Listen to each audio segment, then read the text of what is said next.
38। नमस्कार दोस्तों, स्वागत है आप सभी का हमारे YouTube चैनल लर्निंग हब में। दोस्तों आज हम लोग बात करेंगे संविधान की अनुसूचियों के बारे में। भारतीय संविधान का जब निर्माण हुआ था तो उस समय कुल 8 अनुसूचियां थी, लेकिन वर्तमान समय में यह 12 अनुसूचियां हो चुकी है। तो आज हम लोग इन सारे 12 अनुसूचियों के बारे में पढ़ेंगे जो अक्सर एग्जाम में पूछा जाता है कि 5वीं अनुसूची में क्या है, 9वीं अनुसूची में क्या है, इस तरह के प्रश्न एग्जाम में आते हैं। तो आज हम लोग पढ़ेंगे 12 अनुसूचियों के बारे में। चलिए पहली अनुसूची के बारे में देखते हैं। पहली अनुसूची में भारतीय संघ के राज्यों व संघ शासित क्षेत्रों के नाम का उल्लेख है। इनकी बाउंड्रीज, सीमाएं कहाँ कहाँ है, ये सभी राज्यों और संघ शासित क्षेत्रों के बारे में पहली अनुसूची में बताया गया। दूसरी अनुसूची के बारे में देखते हैं। दूसरी अनुसूची में क्या कहता है?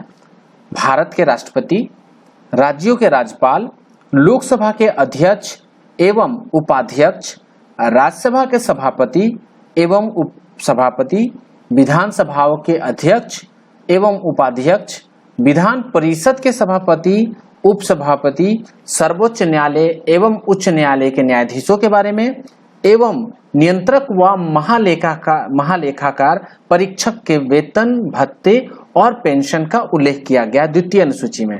पहली अनुसूची में राज्य एवं संघ शासित क्षेत्रों के बारे में बताया गया है। दूसरी अनुसूची में पदाधिकारियों के वेतन, भत्ते आदि का उल्लेख है। तृतीय अनुसूची के बारे में बात करेंगे तो तृतीय अनुसूची जो है शपथ का उल्लेख इसमें किया गया है, जैसे राष्ट्रपति, उपराष्ट्रपति, सर्वोच्च न्यायालय के न्यायाधीश, उच्च न्यायालय के न्यायाधीश, संघ मंत्री, संसद के सदस्य, राज्य विधानमंडल के सदस्य, भारत के नियंत्रक व महालेखाकार परीक्षक क्या शपथ लेंगे, इन सब बातों का उल्लेख तृतीय अनुसूची में डाला गया है। चौथी अनुसूची में राज्यों तथा केंद्र शासित प्रदेशों के राज्यसभा सीटों का आवंटन है। आप सभी सुनते होंगे कि राज्यसभा का चुनाव हो रहा, तो राज्यसभा में किस प्रदेश से कितने लोग चुन कर जाएंगे इसका विवरण दिया गया चौथी अनुसूची में। ठीक है, तो चौथी अनुसूची में राज्यसभा के सीटों का बंटवारा किया गया है। पांचवी अनुसूची में अनुसूचित व जनजातीय क्षेत्रों के प्रशासन तथा नियंत्रण के बारे में बताया गया। पांचों मुट्ठी बंद कर लीजिएगा तो पूरा देश हमारा मुट्ठी, मतलब ये एक तरह से रिप्रेजेंट करता है। तो पांचवी अनुसूची में क्या है? अनुसूचित तथा जनजातीय क्षेत्र जो है हमारे देश में, उन सभी क्षेत्रों का कंट्रोल कैसे होगा, एडमिनिस्ट्रेशन कैसे चलेगा, इन सब बारे में उपबंध है पांचवी अनुसूची में। छठी अनुसूची के बारे में बात करते हैं।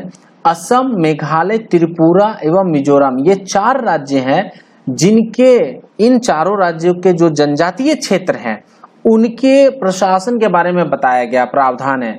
असम, मेघालय, त्रिपुरा एवं मिजोरम, ये 4 राज्य जो है, इन 4 राज्यों के ट्राइबल क्षेत्रों में कैसे प्रशासन होगा, एडमिनिस्ट्रेशन कैसे चलेगा, इन सब के बारे में प्रावधान है छठी अनुसूची में। 7वीं अनुसूची में केंद्र तथा राज्य। अब देखिए घर में क्या है, भाई भाई में लड़ाई हो जाता है, पिताजी और बेटे में लड़ाई हो जाता है संपत्ति के वजह से। तो 7वीं अनुसूची में क्या किया गया? केंद्र और राज्य में ना झगड़ा हो, इसलिए इनके शक्तियों का बंटवारा कर दिया गया है। बंटवारे में इसके अंतर्गत 3 अनुसूचियां जोड़ी गई। संघ सूची में कौन से क्षेत्र होंगे, राज्य सूची में कौन से क्षेत्र होंगे व समवर्ती सूची में कौन से क्षेत्र होंगे, इन 3 अनुसूचियों में डिवाइड कर दिया गया। 7वीं अनुसूची के अंतर्गत संघ सूची में क्या आता है, राज्य सूची में क्या आता है, समवर्ती सूची में क्या आता है, ये एक अलग मैटर है जो मैं अगले वीडियो में बताऊंगा। अभी के लिए बस इतना समझिए कि 7वीं अनुसूची में केंद्र और राज्यों के बीच शक्तियों का बंटवारा किया गया है। 8वीं अनुसूची में भाषाएं जो है हमारे देश में, उन भाषाओं को यहाँ 8वीं अनुसूची में डाला गया है। कौन कौन सी भाषाएं? जब संविधान बना था तो 14 भाषाएं डाली गई थी उसमें, लेकिन वर्तमान में कुल 22 भाषाएं जो है 8वीं अनुसूची में रखा गया। सिंधी भाषा को 1967 में 21वीं संविधान संशोधन द्वारा जोड़ा गया था, जबकि कोंकणी, मणिपुरी व नेपाली को 1992 में 71वां संविधान संशोधन के द्वारा जोड़ा गया था। बोडो, डोंगरी, मैथिली व संथाली वर्ष 2004 में जोड़ा गया था। 92वें संविधान संशोधन 92nd संविधान संशोधन के द्वारा 4 भाषाएं जोड़ी गई थी, बोडो, डोंगरी, मैथिली व संथाली। तो 8वीं अनुसूची भाषा से संबंधित है। ठीक है, चलिए 9वीं अनुसूची। 9वीं अनुसूची में क्या है, इस अनुसूची में जो भी डाल दिया जाता है, इस 9वीं अनुसूची के अंतर्गत जो भी सब्जेक्ट को डाला जाता है उसमें न्यायालय का जो हस्तक्षेप नहीं होता है, न्यायालय के अधीन क्षेत्र से बाहर होता है, यानी न्यायालय उस पर कुछ निर्णय नहीं कर सकते। लेकिन अब क्या हो गया, पहले इसके बारे में थोड़ा और बता देता हूं। ये अनुसूची जो है 9वीं अनुसूची 1951 में जो पहला संविधान संशोधन हुआ था उसमें जोड़ा गया था। ठीक है, इसमें जैसे भूमि पट्टा, मालगुजारी, रेलवे, उद्योग आदि के बारे में राज्य सरकार और संघ सरकार द्वारा पास किए गए अधिनियम और आदेश हैं इस अनुसूची में, जो न्यायालय क्षेत्र के बाहर। यानी कहने का मतलब है, अगर 9वीं अनुसूची में मैंने कोई सब्जेक्ट को डाल दिया तो वो सब्जेक्ट जो है न्यायालय उस पर सुनवाई नहीं कर सकता, ऐसा माना जाता था। लेकिन इसमें अब नोट करने वाली बात है कि वर्ष 2007 में उच्चतम न्यायालय ने एक निर्णय दिया। ये निर्णय दिया कि 9वीं अनुसूची में 24 अप्रैल 1975 के बाद जो भी डाला गया है, सम्मिलित किया गया है, उसकी कानूनी समीक्षा यानी न्यायिक समीक्षा की जा सकती है। पहले यह मान्यता थी कि जो 9वीं अनुसूची में डाल दिया जाता था उसको न्यायिक समीक्षा नहीं की जा सकती है, लेकिन वर्ष 2007 में उच्चतम न्यायालय ने निर्णय दिया कि 24 अप्रैल 1975 के बाद जो सम्मिलित हुए हैं सब्जेक्ट, उसकी समीक्षा की जा सकती है। तो 9वीं अनुसूची आप समझ गए होंगे। 10वीं अनुसूची बहुत बार पूछा जाता है। यह दल बदल से संबंधित है। दल बदल रोक विधेयक, जिसमें एंटी डिफेक्शन लॉ बोलते हैं इसे, किसी पार्टी के एक विधायक दूसरे पार्टी में चले गए चुन के आने के बाद, इस तरह का जो होता था, इसको रोकथाम करने के लिए दल बदल विधेयक, रोक विधेयक लाया गया 1985 में 52 संविधान संशोधन द्वारा जोड़ा गया था। ठीक है, लेकिन आज उसका भी तोड़ निकाल लिया गया है लोगों के द्वारा। दल बदल भी लेते हैं, इस्तीफा दे देते हैं, दल बदलने के अलावा बदले में इस्तीफा दे देते हैं वो लोग। ये सब तोड़ है इसका 10वीं अनुसूची का। 11वीं अनुसूची के बारे में बात करते हैं। 11वीं अनुसूची जो है वर्ष 1992 में जोड़ा गया था 73वां संविधान संशोधन द्वारा। इसमें क्या आता है, प्रत्येक पंचायत में आर्थिक विकास और सामाजिक न्याय के लिए आवश्यक योजनाओं को लागू करने के लिए इसमें प्रावधान है। यानी पंचायती राज से संबंधित जो बातें हैं 11वीं अनुसूची में है।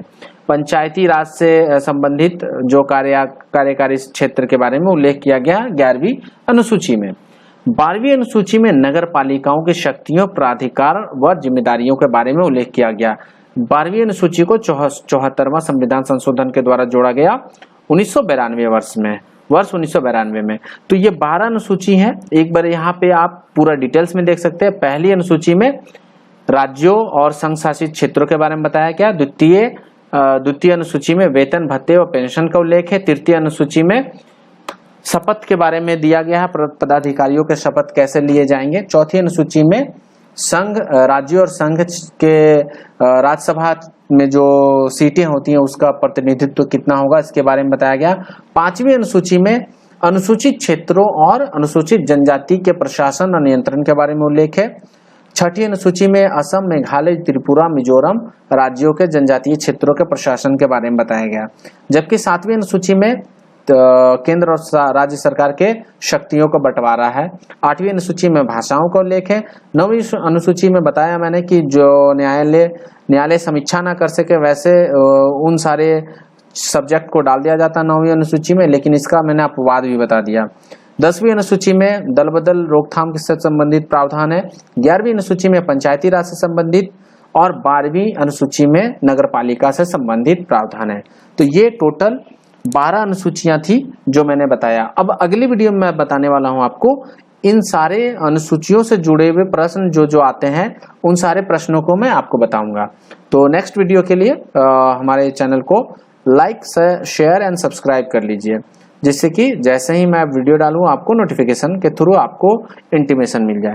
ठीक है दोस्तों, थैंक्स फॉर वॉचिंग। अगली वीडियो में मिलेंगे कुछ और टॉपिक के साथ में। आप कमेंट करके मुझे बता सकते हैं मैं कौन से टॉपिक पे आपके लिए वीडियो लाऊं, so that it will be very easy for me. Thank you.